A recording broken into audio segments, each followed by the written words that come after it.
Vine și ratarea și lasă poziție lui Michael Holt. Ce șansă pentru Michael de a rămâne în meci.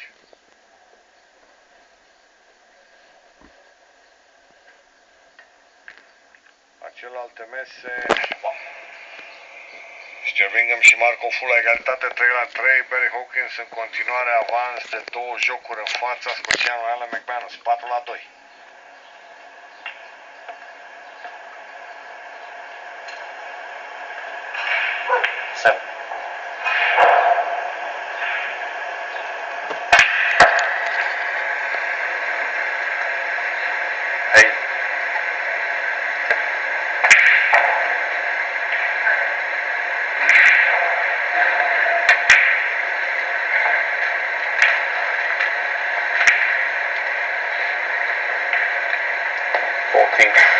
Bila neagră nu are nevoie de ea Michael.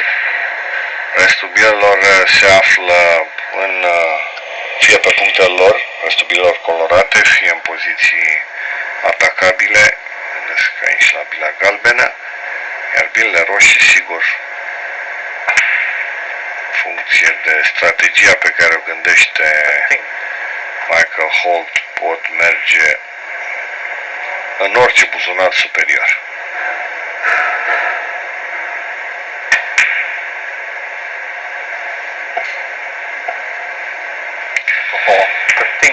Așa s-a scris istoria acestui meci. Nu, n-ai voie. Bilă colorată pe punctul ei.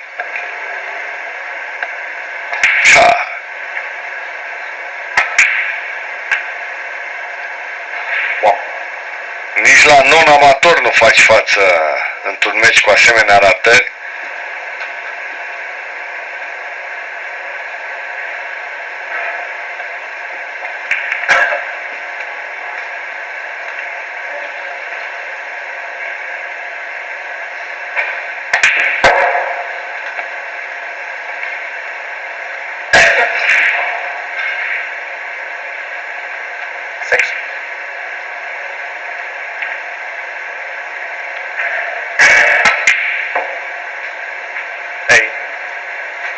Egalitate, ceea ce înseamnă că Neil Robertson are nevoie inclusiv de bila roz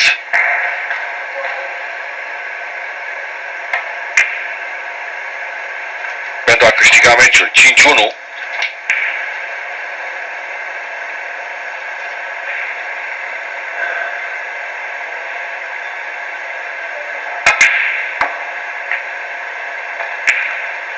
Rulează frumos.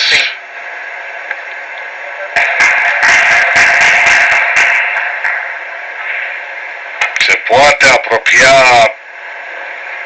foarte mult de numărul 1 mondial Neil Robertson dacă va fi să câștige acest turneu. Vă reamintesc că este deținătorul în titlu al